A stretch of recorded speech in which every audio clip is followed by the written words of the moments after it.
hubiera pensado hace unos años? En la Universidad de Harvard, por ejemplo, no se podía hablar de esto, porque parecía que era algo esotérico. ¿Quién hubiera dicho hace unos años que los estados emocionales de la persona podían afectar al material genético?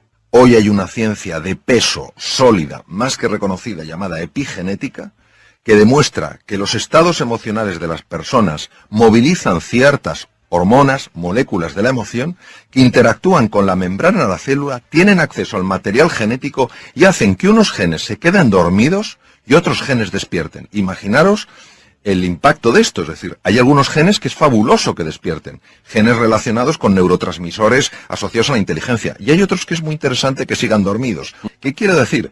Que una vez que se ha descubierto la epigenética, ya tampoco podemos decir 40 y 60, como decía nuestro gran filósofo José Ortega y Gasset, el ser humano no es un participio, es un gerundio.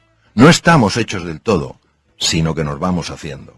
Lo primero que tenemos que entender es que esto es un proceso.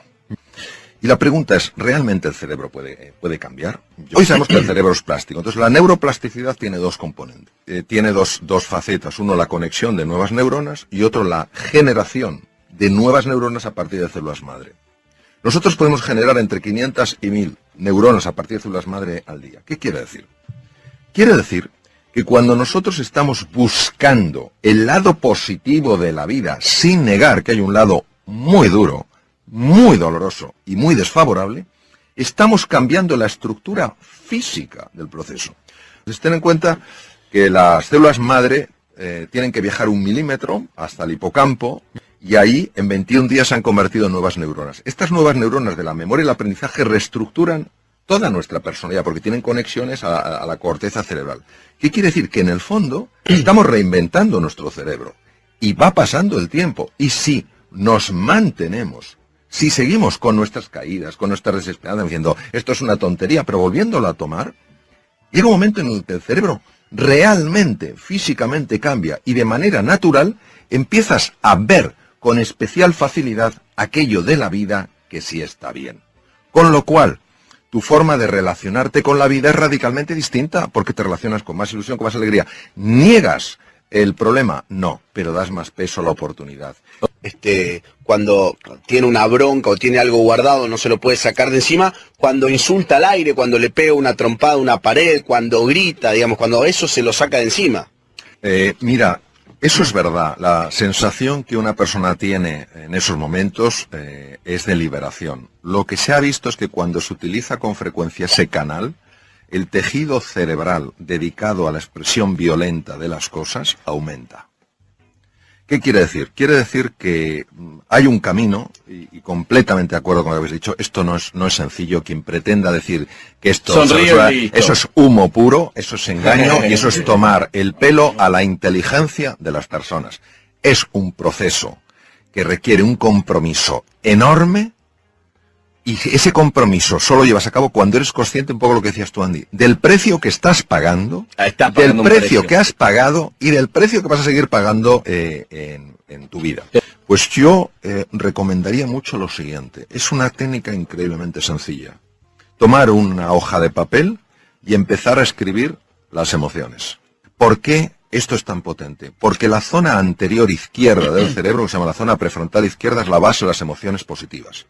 Cuando nosotros, una emoción que la tenemos ahí y que nos está desbordando, pero que todavía no la hemos articulado en el lenguaje, empezamos a articularla en el lenguaje, a la fuerza para poderla articular en el lenguaje, para poderla escribir, tiene que pasar por la zona prefrontal izquierda. ¿Y entonces qué pasa cuando pasa por ahí? Pues imaginaros un hierro súper caliente que lo haces pasar por un tanque de agua fría. Entonces, no es que la temperatura, ese aumento de temperatura desaparezca por completo, pero sí se aminora. Y en ese momento ya puedes gestionar. Luego, otra cosa importantísima y que se ha demostrado de una utilidad máxima es, en esos momentos, cuando uno está así, uno es peligroso.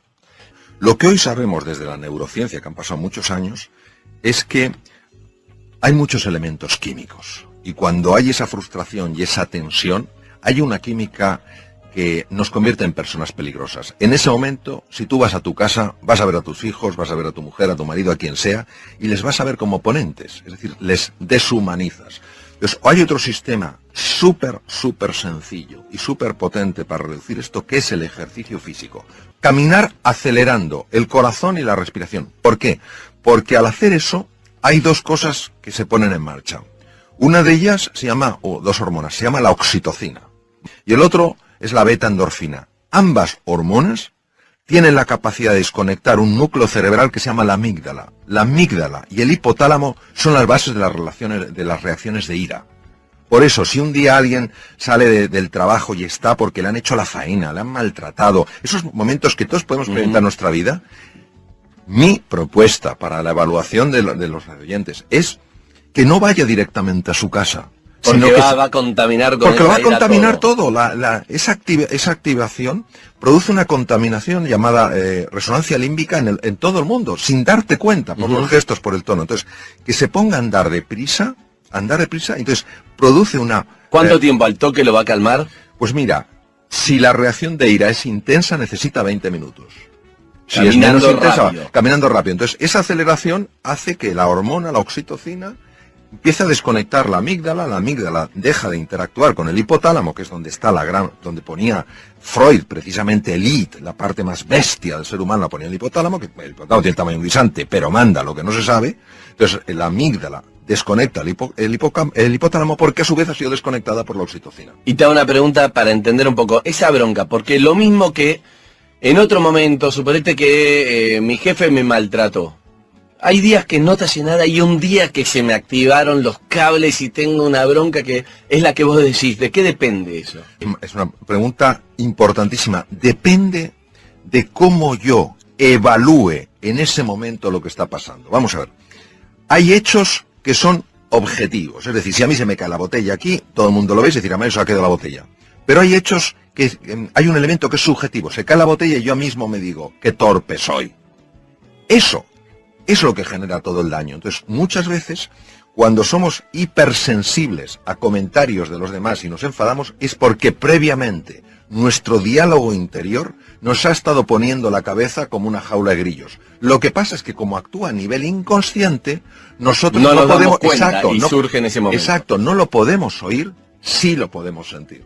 Y hay que escribir entonces, todo el tiempo. Es importantísimo, es decir, es sencillo.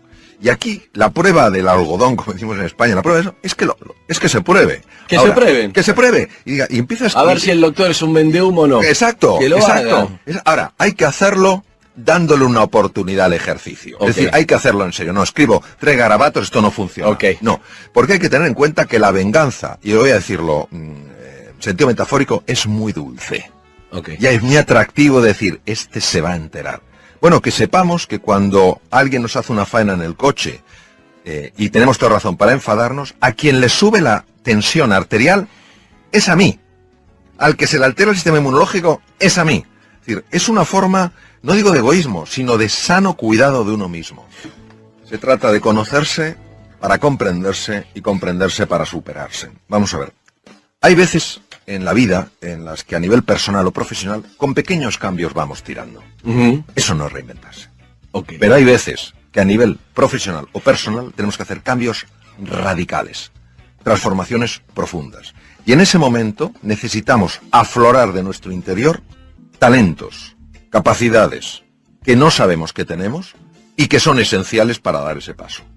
Mi pregunta es, Mario, ¿cómo encontramos aquello que llaman el Dharma, ¿no? Nuestro propósito en la vida, que es lo que nos hace saltar de la cama por las mañanas? Yo te diría que ese gift, ese don, da pistas. Es decir, al menos en lo que ha sido mi vida, no es algo que aparezca con trompetas, clarinetes y tambores y de repente digas, esto es lo mío. Mira, yo te voy a contar muy brevemente dónde verdaderamente entiendo que está mi don. Mi don está en mi capacidad de comunicar. Entonces, yo jamás le di ninguna importancia a mi capacidad de comunicar. Pero ya me llamaba la atención que cuando era pequeño y contaba un cuento, pues la gente se quedaba realmente absorta. Cuando yo a mis hijos, siendo pequeños, les contaba cuentos, no solo se quedan absortos, sino que querían grabarme y empezaron a grabarme los cuentos y yo no lo entendía porque me parecía que aquellos cuentos que me inventaba no eran interesantes para una grabación. Cuando yo hablaba con mis enfermos, antes de que entraran a quirófano o cuando hablaba con las familias, observaba que se producía en ellos una sensación de calma realmente notable. Ajá. Pero para mí eso era normal, porque no me costaba, o sea, era algo totalmente natural, y si no lo hubiera hecho, me hubiera sentido raro.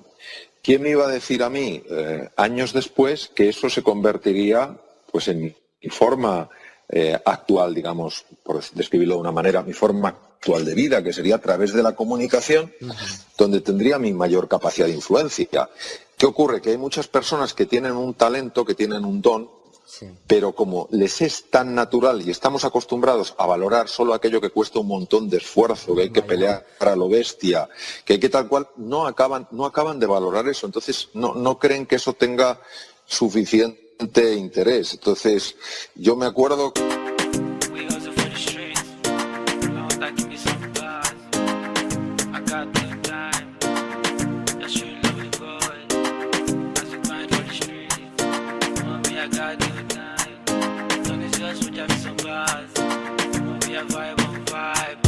Give me $80 on time, we grinding all day, we don't even bother. The street too hard, nobody cares, nobody wanna know where you come from. You better hustle tight, just to be yourself, just to fight survival. The daily survivor, I will survive. If not for God, oh, where have a day today? If not for Jesus, where have a day? If not for God, oh, I'm aware of a day. If not for Him, do my day. Where have a day today? Some just they pray for my debts, then they pray make I fall, then they pray make I go down, slow down, on a slow mo. The hustle so tight, the street so hard, nobody to help you. You got to hustle and help yourself. We do it all day without the help of nobody. We still surviving for the streets. Our things still hard. No time, no darling. We shall go survive. We survive. We survive. We must survive.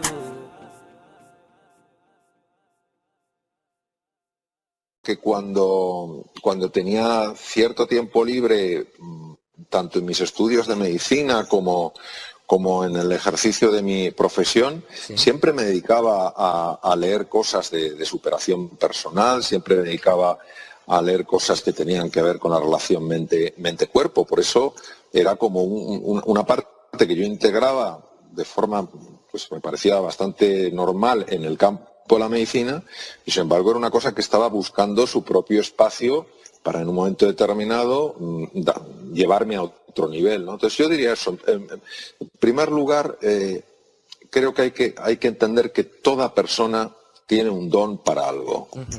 Y que ese don, cuando tú lo tienes, no sabes que es un don, pero los demás ven que es un don.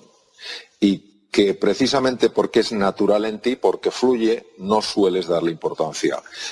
Cuando yo hablo de este tema con algunas personas en los programas y tal y cual, lo que les digo es estar atento a aquello que se os da de forma naturalmente bien, que es como si surgiera sin esfuerzo y que os produce además una sensación enorme de disfrute. Yo me quedaba sorprendido cuando algún compañero mío en medicina, afortunadamente han sido pocos, pues encontraban que hablar con los enfermos era algo francamente aburrido y tedioso, y para mí era algo profundamente agradable, porque yo notaba cómo ellos se tranquilizaban, cómo ellos se ilusionaban, cómo ellos iban a quirófano con otra actitud, ¿no? Entonces, eso es lo que yo creo que es realmente importante, prestar atención a eso que de manera natural se te está dando bien y que te gusta especialmente.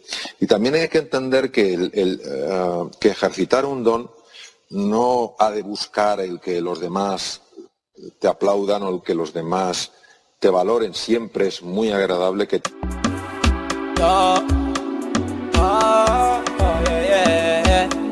Yeah, on a slow move, just take it low. 1, 2, 3, go.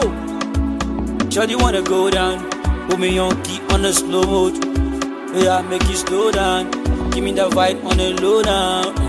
I like the way you roll it, I like the way you rotate. Just call me the bartender, Give me some wine, Bacardi Rosé. I wanna pop to shy, yeah. I wanna live my life to shy, yeah. Don't it lucky, don't it shocky. Give me the fire, give me on key. Tempo, I was on eat, so I'm on flexing life. I'm on fetch, yeah. I want to make a fresh yeah, yo. Over try, I want to make a fresh yeah, yo. Tonight, no time for darling. Put me in the club, no time for stopping. Everybody flex, no time for it. No be say we no bad, no be say we no tight, but we better than them, we are better than the baddest. See them now in the craze.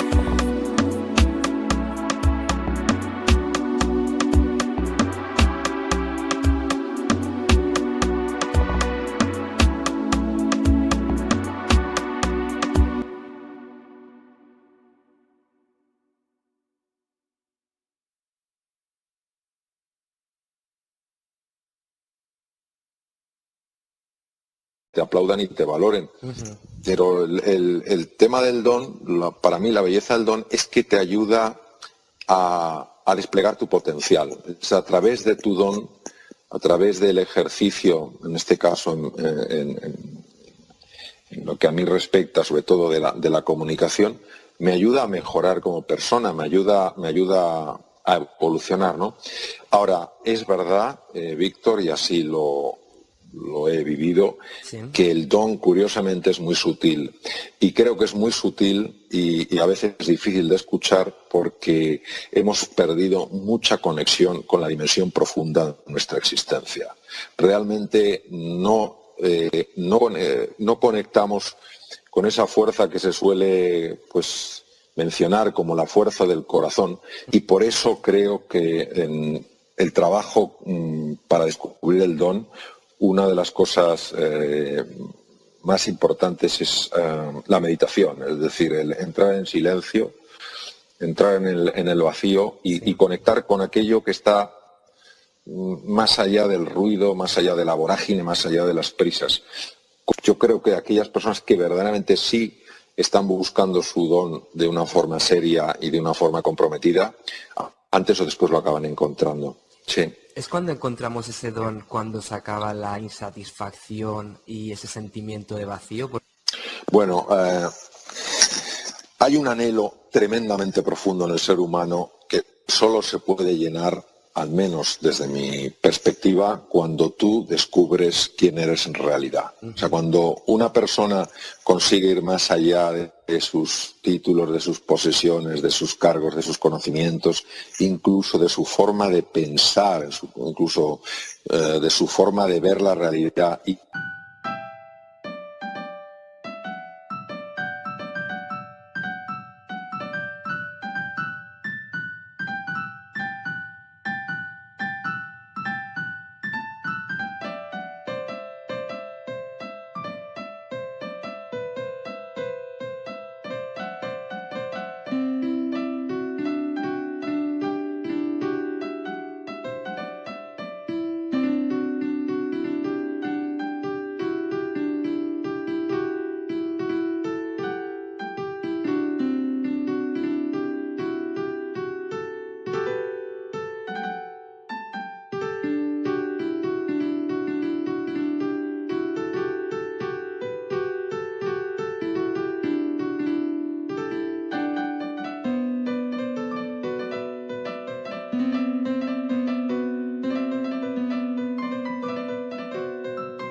Penetra en esa dimensión profunda de la existencia y descubre qué es lo que le define por naturaleza. Hasta que no ocurre eso, ese anhelo no puede dejar de existir.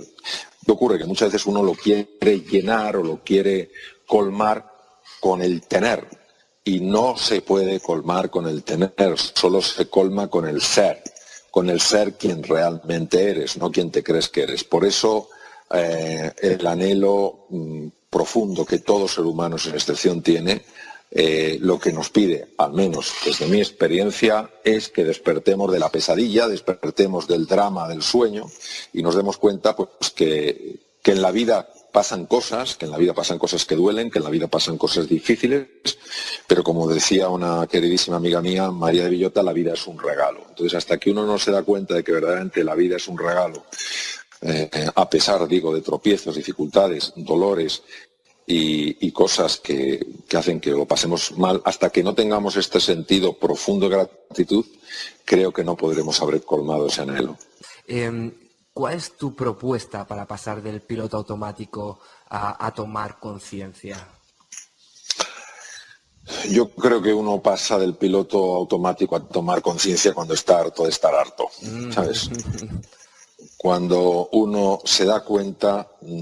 Vamos a ver, nosotros vivimos en piloto automático porque pensamos que no hay otra forma de vivir. Ajá. Así de claro. O sea, nosotros vivimos en piloto automático porque pensamos que solo cuando se vive en piloto automático uno es eficiente, uno es creativo, uno logra cosas, etcétera, etcétera. Sí. Esto es como el pez. El pez no sabe que está dentro del agua hasta que le sacan de ella. Pues nosotros andamos dentro del agua pensando que no hay más mundo. Y entonces decimos, bueno, pero no hay más mundo que el mundo de las prisas, no hay más mundo que el mundo de estar en 27 cosas a la vez. Y realmente eso es lo que...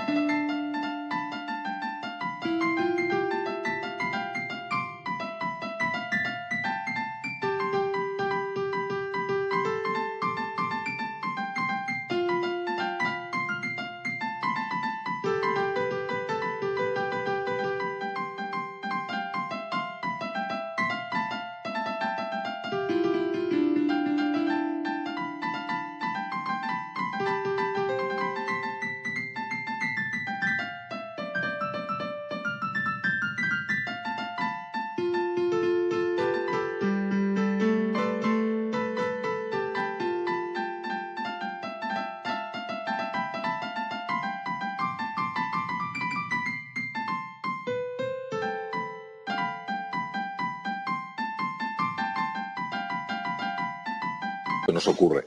¿Qué pasa? Que cuando tú oyes algo, lees algo, ves algo que de alguna manera te hace descubrir, te hace caer en la cuenta de que sí hay otro mundo posible, entonces te planteas mirar en otra dirección. Ese caer en la cuenta, eso que me gusta llamar insatisfacción inspiradora, es lo que hace que una persona se pare. ¿Qué ocurre? Que da mucho vértigo porque hemos cogido mucha inercia. Entonces, da mucho vértigo pararse porque uno piensa que pararse es el fin. No, ¿qué va? Hoy sabemos que la desaceleración de una persona reequilibra el sistema nervioso central, lo sabemos, está demostrado. Las personas que, por ejemplo, consiguen pararse unos minutos, relajarse, centrarse en el presente, no dejarse capturar por los pensamientos, sabemos, ha sido muy ampliamente documentado, que empiezan a producir cambios muy valiosos en el cerebro, cambios que tienen un impacto en la creatividad, en la capacidad de aprendizaje, en la capacidad de comprensión y en la capacidad de prestar atención. Hay que tener en cuenta que cada vez hay más síndromes de déficit de atención en adulto y en niño. Sí. Por otra parte, se sabe que aquellas personas que consiguen hacer ese alto, no es que no produzca su mente pensamientos, es que los pensamientos ya no les atrapan, no les llevan a donde quieren llevarles, son personas que biológicamente empiezan a rejuvenecer, que empiezan a mejorar el funcionamiento de su sistema de defensa, que sus tejidos funcionan mejor, que sus células llevan a cabo mejor sus funciones. Hoy se puede medir, hoy hay tecnología para ver lo que pasa en una persona en estos estados de mayor calma, de mayor serenidad y mayor tranquilidad. ¿Qué pasa? Que es tan contraintuitivo que desacelerar es lo que te permite luego ir más deprisa, que vuelvo a decirlo, solo aquellas personas que de alguna manera se sienten inspiradas por algo que leen, por algo que escuchen, ojalá tu programa, por algo de este tipo, se paran y dicen, oye, me voy a tomar esto en serio. O aquellas personas que llega un momento en que dicen, ¿y todo esto para acabar en la cama de un hospital con un infarto a los 35 años? ¿A los 40 años? ¿Todo esto para que mis hijos no sepan quiénes son? ¿Para que no sepan quién soy? ¿Para que no tengamos un vínculo? Todo esto para eso. Entonces en ese momento dice uno, esto no puede seguir así. La zona de confort es una zona con un gran poder gravitacional, y para encontrar esa palanca que nos saque de ahí, yo creo que es a través de la inspiración o a través, a veces, de tocar fondo.